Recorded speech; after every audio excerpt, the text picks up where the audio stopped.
UP के बहराइच में अब धीरे धीरे हालात सामान्य हो रहे हैं, लेकिन बड़ा सवाल बरकरार है कि राम गोपाल मिश्रा के हत्यारे कब पकड़े जाएंगे।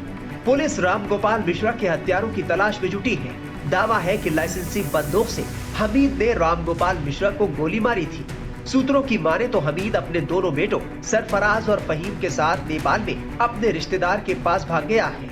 पुलिस हमीद के जानने वालों से पूछताछ कर रही है। बहराइच में हुए बवाल में पुलिस ने अब तक 51 लोगों को हिरासत में लिया है। वहीं बहराइच में हुए बवाल पर वहां की एसपी वृंदा शुक्ला का क्या कुछ कहना है, सुनिए। जी, अभी तक जो हमारे पास एविडेंसेस आए हैं मोस्टली वीडियो फुटेज के रूप में, उससे ये स्पष्ट हो गया है कि 13 तारीख को जब दुर्गा मूर्ति विसर्जन के लिए एक जुलूस जा रहा था, तो जब वो एक मस्जिद के सामने से गुजर रहे थे तो वहाँ पे म्यूज़िक बजाने को लेके कुछ विवाद हुआ और जिन लड़कों ने मुस्लिम पक्ष से आपत्ति व्यक्त की उस पर उन्हीं के कारण ये कॉन्फ्रंटेशन सारा आपस में शुरू हुआ। सांप्रदायिक तनाव की स्थिति उत्पन्न हुई जो कि एक बहुत दुखद घटना में रिजल्ट हुई, जिसमें एक हिंदू लड़के की गोली मार के हत्या कर दी गई। तो पुलिस द्वारा तत्काल इसका संज्ञान लिया गया, इसमें तत्काल मुकदमा पंजीकृत किया गया। एक व्यक्ति की गिरफ्तारी भी हो गई और बहुत जल्द बाकियों की भी गिरफ्तारी होने वाली है। हमने सभी के लोकेशंस पे जीरो इन कर लिया है। लेकिन वो जो एक सांप्रदायिक तनाव की स्थिति बनी हुई थी, उसका दुरुपयोग कुछ उपद्रवियों द्वारा किया गया और कल फिर अगले दिन कुछ जो ऐसे थोड़े से संवेदनशील गांव उस क्षेत्र से सटे हुए हैं और वो महाराजगंज जो कस्बा है, वहाँ पे कुछ उपद्रवियों द्वारा इस सांप्रदायिक तनाव की स्थिति का दुरुपयोग करते हुए आगजनी की गई, तोड़फोड़ की गई, कुछ लूट की घटना की गई। तो उसके कारण जो है थोड़ा सा कानून व्यवस्था की स्थिति में डिस्टर्बेंस आया और फिर हमको उसको नियंत्रण में लेना पड़ा। कुछ रिपोर्ट्स में आपको लेडी सिंघम के तौर पर बताया जा रहा है और उम्मीद ये की जा रही है कि जो मुख्य आरोपी है मोहम्मद हामिद, वो जल्द से जल्द पकड़ा जा सके। तो क्या लग रहा है कि उसको पकड़ने में आप लोगों को कितना टाइम और लगेगा? बहुत कम समय अब हमें लगेगा। हमारी जो विभिन्न टीम्स हैं निरंतर इस पे कार्य कर रही हैं और बहुत जल्द सभी अभियुक्तों की गिरफ्तारी सुनिश्चित की जाएगी। एक दो सवाल मेरे और हैं मैम, प्लीज उसका आप जवाब दे दें। क्योंकि बहुत सारे नैरेटिव गढ़े जा रहे हैं, हम लोग क्योंकि यहाँ पर ग्राउंड पर देख रहे हैं और जो बाहर नैरेटिव गढ़े जा रहे हैं उसको थोड़ा सा आप ठीक कर दें तो बहुत अच्छा होगा। क्या म्यूजिक को लेकर झगड़ा हुआ था? क्या राम गोपाल मिश्रा झंडा उतारने के लिए पहले चढ़ गया था, इसकी वजह से झगड़ा हुआ था? और जो उपद्रवी थे, जिनके पास हथियार भी थे, जिनके पास ईंट पत्थर या जो भी था, वो उन्होंने पहले से प्लान किया हुआ था? देखिए, ये सब विवेचना का विषय है। इस तरह की जब एक डायनामिक सिचुएशन डेवलप होती है तो उस पे इस तरह एकदम से कोई टिप्पणी नहीं की जा सकती। जो प्राथमिक हमारे पास सूचना है वो यही है कि मस्जिद के सामने से जो जुलूस में म्यूजिक बज रहा था उस पे आपत्ति की गई, जबकि ये परंपरागत जुलूस है, हमेशा से चलते आए हैं। और उसके बाद जो एक सांप्रदायिक तनाव की स्थिति बनी वो डिटीरियोरेट होती चली गई और उसी के कारण ये इस तरह की आखिर में घटना हुई जिसमें एक व्यक्ति की मृत्यु हुई और बाकी सब विवेचना का विषय। क्या गाना बजाने को लेकर विवाद शुरू हुआ था? जी। और उसके बाद क्या झंडा उतारने की वजह से विवाद बढ़ गया? जी, ये वो सीक्वेंस ऑफ इवेंट्स उसके बाद डिटीरियोरेट होता चला गया। वहीं सूत्रों की माने तो राम गोपाल मिश्रा की पोस्टमार्टम रिपोर्ट के मुताबिक उसके शरीर में 30 से 35 छर्रे धंसने की पुष्टि हुई है। छर्रे मृतक के चेहरे, गले और सीने में धंसे मिले हैं। राम गोपाल के कंधों के नीचे भी मौत की पुष्टि के लिए गोली मारी गई थी। गोली मारने से पहले राम गोपाल की जमकर पिटाई भी की गई थी, जिससे उसके शरीर में कई चोट के निशान हैं। दोषियों ने राम गोपाल के साथ बर्बरता की सारी हदें पार कर दी थी। राम गोपाल की बहनें दोषियों को फांसी देने की मांग कर रही हैं। उनकी बहन इस वक्त हमारे साथ हैं। क्या नाम है आपका? जी, प्रीति मिश्रा। आप बड़ी बहन हैं? नहीं, बड़ी नहीं, हम उनसे बड़े हैं, जो खत्म हुए हैं उनसे बड़े हैं। अच्छा, आपसे भी बड़ी एक बहन? हाँ, हमसे बड़ी बहन है एक। और जो भाई हैं? वो भी बड़े हैं हमसे। सबसे बड़ा एक भाई है, हाँ। उसके बाद दूसरी बहन, उसके बाद आप हैं और उसके बाद ये गोपाल मिश्रा था। जी, तो इस घटना के बारे में आप लोगों को कैसे पता चला? ये हम सारी बात नहीं बता सकते हैं, हमको ये चाहिए कि इंसाफ चाहिए, उनको फांसी होनी चाहिए, बाकी उनका घर गिराया जाए, बाकी हमको कुछ नहीं चाहिए। भाई इतना जानते हैं, बाकी बहुत परेशान है, हम नहीं बता सकते हैं।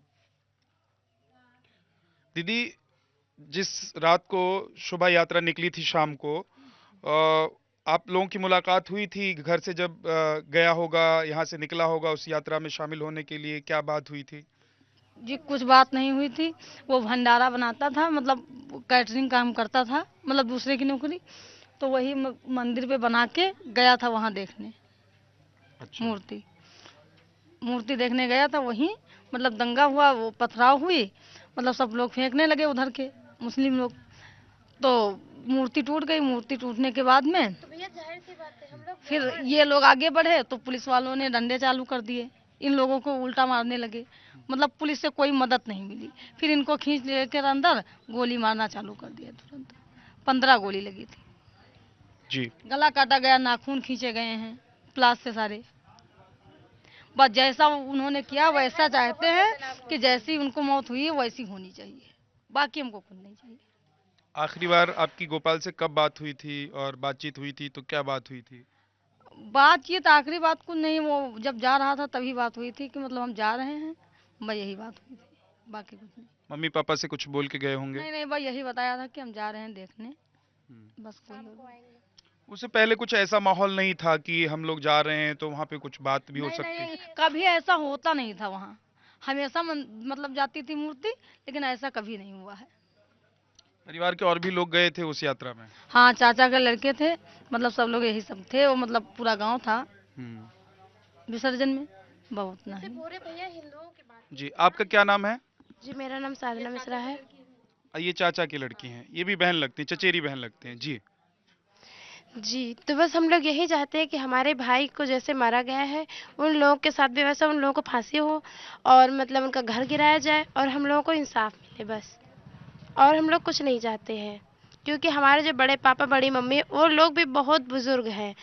जैसे उनकी बीबी है तो उनको कौन संभालेगा, वो लोग इतने मतलब हो है नहीं, उन लोगों की भी बहुत ज़्यादा उम्र हो गई है। तो लोग कहाँ से लाएंगे, कहाँ से उनकी बीबी को रखेंगे, ये भी दिक्कत है। और फिर हमारे भाई की भी उम्र इतनी नहीं थी जो उन लोगों ने और बहुत बुरी तरीके से मारा है।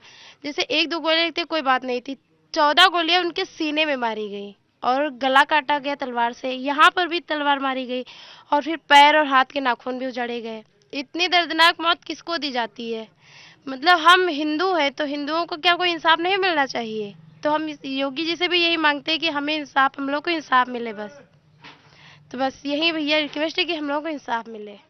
तो इंसाफ का क्या रास्ता होना चाहिए? क्योंकि इंसाफ का जो रास्ता है वो तो बड़ा लंबा होता है, उसके लिए इंतजार करना पड़ेगा, पकड़ा जाएगा। हम लोगों को जल्द से जल्द इंसाफ मिले और इंसाफ में ये मिले कि उन लोगों को फांसी दी जाए और उन लोगों का घर बुलडोजर से गिरवाया जाए बस।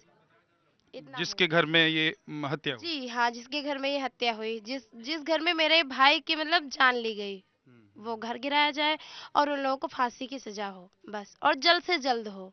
लेकिन कानूनन तो इतनी जल्दी कुछ नहीं हो सकता है। मतलब क्यों नहीं हो सकता है कानूनन इतनी जल्दी? हमारा भाई मर गया तो हमारा भाई तो वापस नहीं आ जाएगा ना। तो मतलब हमारा भाई जाने के बाद वापस नहीं आने वाला है, तो उन लोगों को भी जल्द से जल्द सजा मिले, वही तभी हिंदू धर्म का मतलब मान आगे बढ़ेगा। और ये माता रानी का विसर्जन था, पूरे मतलब हिंदुओं के लिए वो था।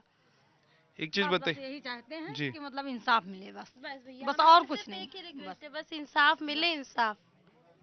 एक चीज और बताइए कि अब 4 महीने पहले शादी हुई थी? जी 4 महीने पहले। जी 4 महीने 3 महीने में है। 3 महीने हुए हैं, चौथा महीना चल रहा है शादी का। 20 जुलाई को शादी हुई थी। 20 जुलाई को शादी हुई। लगेगा चौथा। अच्छा, तो क्या गोपाल जो था इस तरह की यात्राओं में या इस तरह का जो प्रोटेस्ट होता था? हमेशा जाता था, हमारा भाई हमेशा जाता था। हाँ। वो मतलब वो ब्राह्मण था, तो मतलब हम लोगों को माता रानी या भगवान पे बहुत ज्यादा भरोसा है। तो मतलब जाहिर सी बात है भैया, कोई भी होगा, अगर माता रानी मतलब जा रही हैं तो अगर उन लोगों के त्योहारों में हम लोग कुछ नहीं करते हैं तो वो लोगों को कैसे मतलब ये सोचा क्यों माता रानी पे पथराव स्टार्ट करने दिए? जी क्या कह रहे हैं? आधा ईंटा चलाने लगे तो वो सब प्लान करे रखे थे पहले से। बता दें कि मंगलवार को मृतक रामगोपाल मिश्रा के मां बाप और विधवा पत्नी ने लखनऊ में मुख्यमंत्री योगी आदित्यनाथ से मुलाकात की थी। रामगोपाल के मां बाप का कहना था कि उनके बेटे के साथ जो हुआ, दोषियों का उससे बुरा हाल होना चाहिए।